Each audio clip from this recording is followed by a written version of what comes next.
단종의 시신을 거둔 대가 어몽도 집안은 왜 300년을 숨어 살아야 했나? 1. 영월의 차가운 강물과 한 남자의 선택. 1457년 세조 3년 강원도 영월의 관풍원. 조선의 제6대 임금이었으나 숙부에게 왕위를 빼앗기고 상황으로 다시 노산군으로 강등되어 유배되었던 17살 소년 단종이 끝내 숨을 거둡니다. 실록은 그가 스스로 목을 메었다고 기록하고 있으나 야사는 사약을 받았거나 교살당했다고 전합니다. 죽음의 방식이 무엇이었든 권력의 비정함은 그 시신조차 거두지 못하게 했습니다. 세조의 서슬 펄원 명령이 영월 땅을 뒤덮었습니다. 노산군의 시신을 거두는 자는 삼족을 멸하리라. 역적으로 몰려 죽은 왕의 시신은 차가운 동강에 던져졌고 영월의 관리들과 백성들은 보복이 두려워 눈을 감고 귀를 막았습니다. 강물 위에 떠도는 어린 왕의 시신을 보며 모두가 고개를 돌릴 때 단 한 사람, 영월의 호장이었던 어몽도만이 강가로 나섭니다. 그는 단순히 시신을 거둔 것이 아니었습니다. 그것은 가문 전체의 목숨을 건 도박이었고 조선이라는 유교 국가가 지켜야 할 마지막 도덕적 보루를 홀로 짊어진 결단이었습니다. 오늘 우리는 단종의 시신을 암장한 그날 밤 이후 역사 속으로 사라졌던 어몽도와 그 후손들이 걸어간 300년의 가시밭길을 추적해보고자 합니다. 이 운명의 밤, 의를 행하다 화를 입는 것은 달게 받겠다. 어몽도는 영월 엄씨 가문의 일원이자 지역의 하급관리인 호장이었습니다. 그는 평소 단종이 유배 생활을 하던 청령포와 관풍원을 몰래 드나들며 문안을 드렸던 충신이었습니다. 왕의 승하 소식을 들은 그는 통곡하며 아들들을 불러 모읍니다. 나라의 임금이 돌아가셨는데 시신이 길가에 버려져 있으니 이를 어찌 선비에 도리라 하겠느냐? 설사 우리가 죽더라도 이 시신만은 거두어야겠다. 아들들은 만류했을지도 모릅니다. 삼족을 멸한다는 엄명이 떨어진 상황에서 이는 가문의 멸망을 의미했기 때문입니다. 그러나 어몽도는 단호했습니다. 그는 미리 준비해둔 관을 수레에 싣고 밤을 틈타 동강으로 향했습니다. 얼어붙은 강물에서 시신을 건져 올린 그는 등에 시신을 업고 영월 북쪽 엄씨 문중에 선산이 있는 동을 지산으로 향했습니다. 눈이 내리는 밤, 평소라면 금방 도착했을 그 산길이 그날따라 얼마나 멀게 느껴졌을까요? 그는 마침내 지형이 아늑한 곳에 단종을 매장합니다. 지석도 없고 봉분도 크게 만들 수 없었습니다. 그저 눈 위에 표시만 남긴 채 그는 그 길로 가족들을 데리고 영월을 떠납니다. 이것이 기록에 남은 어몽도의 마지막 공식 행적이었습니다. 그날 이후 어몽도라는 이름은 조선의 공식 기록에서 수십 년간 지워지게 됩니다. 3. 은둔의 시작. 이름 없는 화전민으로 산 수백 년. 단종을 암장한 직후 관아의 추적은 시작되었습니다. 시신이 사라진 것을 안 관원들이 영월 일대를 이잡듯 뒤졌으나 어몽도는 이미 자취를 감춘 뒤였습니다. 어몽도와 그의 세 아들은 성씨를 숨기고 깊은 산중으로 숨어들었습니다. 그들이 향한 곳은 경상도와 충청도의 접경지인 소백산맥 일대였습니다. 기록에 따르면 어몽도는 경북 문경의 가은이나 충북 제천 혹은 멀리 경남 함안까지 이동하며 은둔 생활을 이어갔다고 합니다. 당시 역적의 조력자로 찍힌다는 것은 곧 죽음을 의미했습니다. 후손들은 영월 엄씨라는 본관을 입 밖으로 내지 못했습니다. 그들은 뼈를 깎는 가난 속에서도 조상이 지킨 충절의 비밀을 가슴에 묻었습니다. 이 시기 어몽도 집안의 삶은 비참함 그 자체였습니다. 제대로 된 집을 짓지도 못하고 화전민처럼 살며 관가에 이름이 올라가지 않도록 철저히 숨어 지냈습니다. 하지만 어몽도는 자식들에게 입버릇처럼 말했습니다. 우리가 지킨 것은 왕의 시신이 아니라 인간의 돌이다. 언젠가 하늘이 이 사실을 알아줄 날이 올 것이다. 후손들은 그 유훈을 받들어 대대로 단종의 기일마다 남몰래 제사를 지내며 눈물을 흘려야 했습니다. 4. 암흑기 속의 희망. 영월 백성들이 지켜준 비밀. 어몽도가 사라진 뒤에도 영월의 백성들은 그를 잊지 않았습니다. 비록 세조의 눈치가 무서워 겉으로는 드러내지 못했지만 단종이 묻힌 장소는 민초들 사이에서 비밀리에 전해졌습니다. 어모장이 저 산줄기에 우리 임금님을 모셨다더라는 이야기는 후전되어 내려왔고 이는 훗날 단종의 묘를 찾는 결정적인 단서가 됩니다.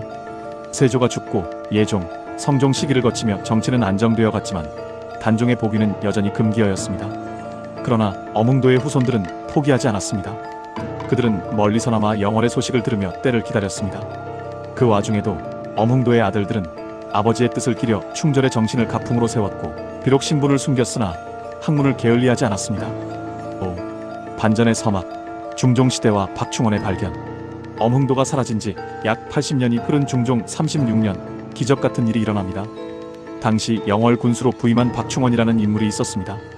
부임하는 군수들이 원인 모르게 죽어나간다는 흉흉한 소문이 돌던 영월에서 박충원은 꿈속에서 단종을 만났다는 전설 같은 이야기를 바탕으로 방치된 단종의 묘소를 찾아 나섭니다. 이때 결정적인 제보를 한 이들이 바로 엄흥도의 흔적을 기억하던 마을 노인들이었습니다. 옛날 어모장이 모신 곳이 저기입니다. 박충원은 잡초 우거진 산속에서 엄흥도가 몰래 조성했던 작은 봉분을 찾아냈고 비로소 단종의 묘소는 노산군묘라는 이름으로 국가의 관리를 받기 시작합니다. 이 사건은 엄흥도의 후손들에게 큰 희망이 되었습니다. 이제 조상의 행위가 죄가 아니라 충으로 인정받을 수 있는 시대적 분위기가 조성되기 시작한 것입니다. 하지만 여전히 엄흥도 집안은 조심스러웠습니다. 조정의 논의가 완전히 끝나지 않았기 때문입니다. 6. 숙종대의 복권 240년 만에 빛을 본 충절. 진정한 명예회복은 단종 승하 240여 년이 지난 숙종시대에 이르러 완성됩니다. 숙종은 왕권 강화와 정통성 확립을 위해 단종을 다시 왕으로 복위시키는 결단을 내립니다. 숙종 24년 노산군이 단종 대왕으로 추존되자 조정에서는 단종을 위해 목숨을 바친 이들을 찾는 작업에 착수합니다. 이때 가장 먼저 거론된 인물이 바로 엄흥도였습니다. 숙종실록은 엄흥도의 행적을 극찬하며 이렇게 기록합니다. 영월 호장 엄흥도는 죽음을 무릅쓰고 군부의 시신을 거두었으니 그 충성심은 해와 달을 꿰뚫을 정도다. 숙종은 엄흥도에게 사후 공조판서라는 높은 벼슬을 내리고 그의 후손들을 찾아 포상하라는 명을 내립니다. 수백 년간 산속에 숨어 지내며 성실을 숨겼던 엄흥도의 후손들이 드디어 세상 밖으로 걸어나오는 순간이었습니다. 경상도와 강원도 곳곳에 흩어져 살던 후손들은 조상의 이름이 적힌 교지를 받아들고 통곡했습니다.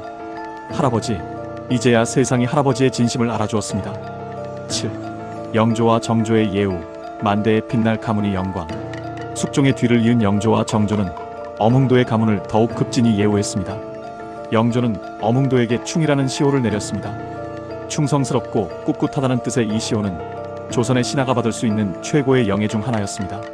정조는 한 걸음 더 나아가 엄흥도의 후손들을 관직에 등용하고 영월 장릉단종의 묘 옆에 엄흥도의 정력악을 세우게 했습니다. 왕의 무덤 옆에 신하의 정력가 세워진다는 것은 유교 사회에서 파격적인 대우였습니다. 정조는 친히 제문을 지어 엄흥도의 넋을 위로하며 그대의 의로움이 없었다면 어찌 오늘날 장릉의 화려함이 있었겠는가라며 찬사를 보냈습니다. 엄흥도의 집안은 이제 역적의 가문이 아니라 조선에서 손꼽히는 충절의 가문으로 우뚝 서게 되었습니다. 전국 곳곳에 그를 기리는 비석과 사당이 세워졌고 영월 엄씨 가문은 이 자부심을 바탕으로 명문가로서의 기틀을 다시 세우게 됩니다. 8. 엄흥도 후손들이 겪은 300년의 고통. 그 의미는 무엇인가? 우리는 여기서 냉정하게 생각해 볼 필요가 있습니다. 엄흥도가 시신을 거두지 않았다면 그의 집안은 평탄한 호장의 가문으로 잘 먹고 잘 살았을지도 모릅니다. 하지만 그는 고난의 길을 택했습니다. 그가 숨어 살았던 300년은 단순히 핍박받은 시간이 아니었습니다. 그것은 권력이 모든 것을 결정하던 시대에 권력보다 더 높은 곳에 인간의 의리와 도덕이 있음을 증명해낸 시간이었습니다. 후손들이 가난 속에서도 족보를 지키고 제사를 거르지 않았던 것은 할아버지가 남긴 가치가 물질적인 풍요보다 훨씬 크다는 것을 믿었기 때문입니다. 만약 엄흥도가 없었다면 단종의 시신은 동강의 물고기밥이 되었을 것이고 조선 왕실의 정통성은 큰 상처를 입었을 것입니다. 엄흥도는 홀로 조선의 자존심을 지켜낸 셈입니다. 9. 왕과 사는 남자 그리고 우리들. 오늘날 영월 장릉에 가면 화려한 왕릉 옆에 소박하지만 단단하게 서 있는 엄흥도의 정력악을 볼 수 있습니다. 수많은 관광객이 단종의 슬픈 역사를 보기 위해 이곳을 찾지만 정작 그 옆에서 묵묵히 왕을 지키고 있는 엄흥도의 후손들이 겪었을 300년의 고통을 기억하는 이는 많지 않습니다. 영화 왕과 사는 남자는 우리에게 묻습니다. 당신이라면 삼족이 멸하는 위협 속에서 버려진 정의를 주워 담을 수 있겠느냐고 말이죠. 엄흥도는 그 질문에 온몸으로 답했습니다.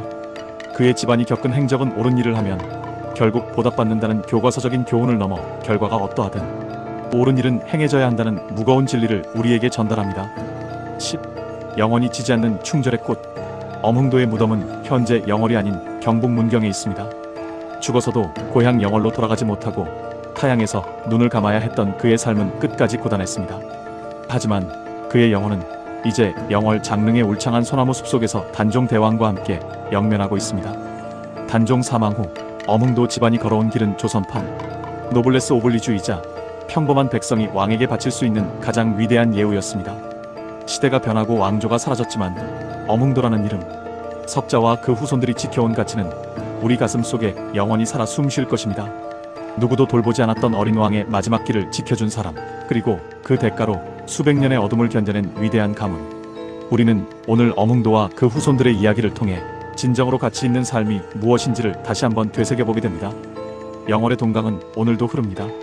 500년 전 그날 밤 시신은 없고 산을 오르던 한 남자의 가쁜 숨소리를 기억하며 역사는 우리에게 속삭입니다.